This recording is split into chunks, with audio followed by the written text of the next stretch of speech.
años de horror. Años en los que Sendero Luminoso, con Abimael Guzmán como cabecilla, sembró el terror en el país, causando la muerte y sufrimiento de miles de peruanos. Crímenes cometidos bajo el pensamiento Gonzalo, con el...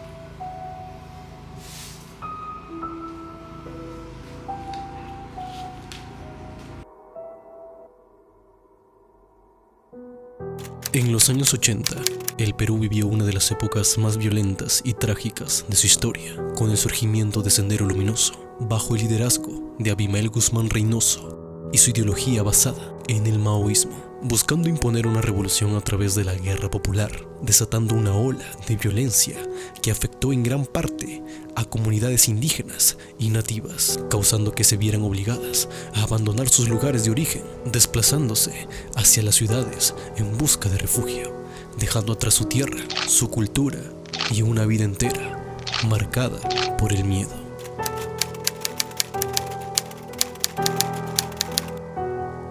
Primero tendríamos que analizar qué produjo este éxodo de la gente de su propia tierra.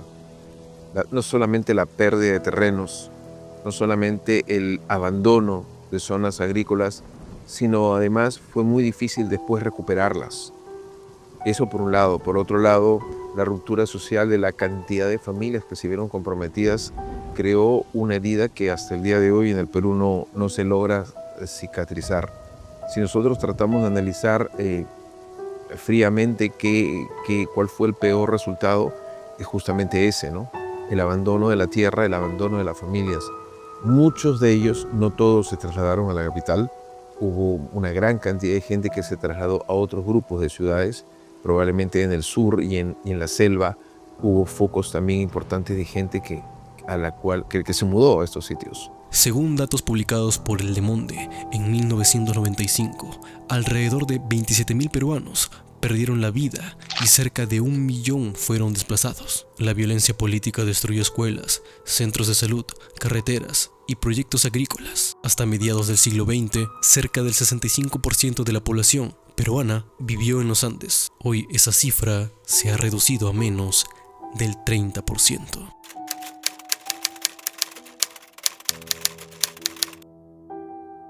Indudablemente todo traumatismo emocional, social, que afecta a la conducta de una persona, llega a ser en la mayoría de los casos muy duradero. Creo que sí afectó notablemente a una gran cantidad de personas que tenían una forma de vivir que se cambió de la noche a la mañana. Nuevas generaciones empezaron a crecer con resentimiento, algunas con odio, algunas con una visión totalmente distinta a lo que habían tenido sus padres y sus abuelos. Y eso los hizo construir una nueva forma de creer en las cosas que hacen y en lo que dedican su vida. Todo da cuenta que la mayoría de los focos donde ocurría este fenómeno estaban muy lejano a la capital. La información que llegaba no era clara y la mayoría de los casos se tomaban básicamente como temas aislados.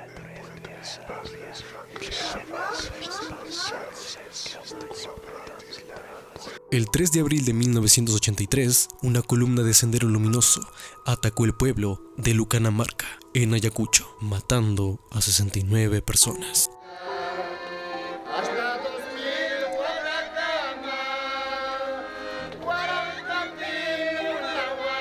Aunque el hecho fue reportado en 1983 y documentado en 1987 por la Comisión Interamericana de Derechos Humanos, no fue sino hasta 2003, con la llegada de la Comisión de Verdad y Reconciliación, que el caso volvió a la atención pública. La poca difusión de esta masacre se debió a que los medios se enfocaron más en la matanza de 8 periodistas en Uchuracay.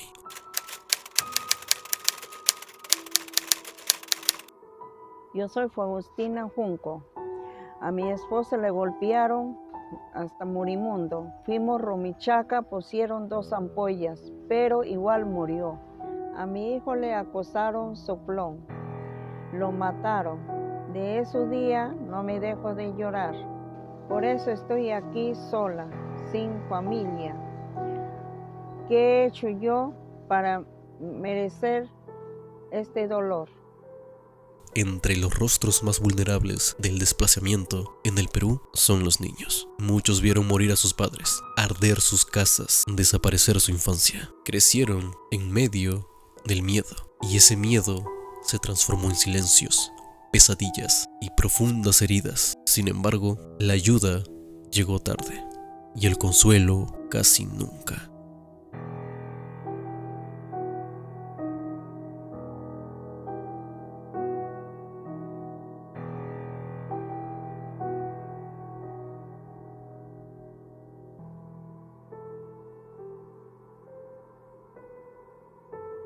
Los campesinos que huyeron de las zonas rojas llegaron a las ciudades, con el miedo a cuestas. Para unos eran sospechosos, para otros traidores. Nadie los esperaba. Entre ellos, las mujeres fueron las más olvidadas. En un estudio realizado en Lima, reveló que cada 180 personas desplazadas, 118 eran mujeres, el 13.3% de los desplazados eran viudas.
Mamita, nunca te olvido todavía.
A pesar de todo, algunas comunidades han logrado mantenerse unidas, han conservado sus tradiciones, costumbres y lenguas como una forma de resistencia cultural frente al olvido. En sus fiestas, en sus tejidos, en su música, sobrevive la memoria de lo que fueron y el deseo de no desaparecer. Pero la vida en los nuevos asentamientos sigue siendo dura.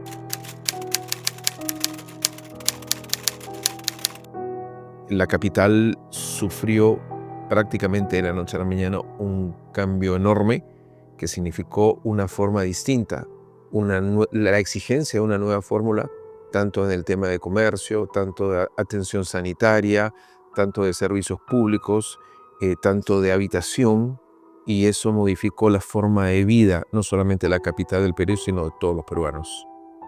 Muchos de ellos, por supuesto, cuando quisieron regresar a sus pueblos, no encontraron ni la mitad de lo que habían dejado, o parientes a los que habían dejado. Inclusive, muchísimos han tenido que recurrir a temas contractuales para recuperar sus terrenos.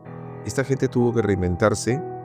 No te puedo decir si lo logró o no lo logró, pero sí, durante muchos años, les tiene que haber costado poder recuperar un ámbito y sobre todo adecuarse a una realidad que siempre les fue esquiva, que es vivir en la capital, y que no te podría decir tampoco si a la actualidad lo han logrado.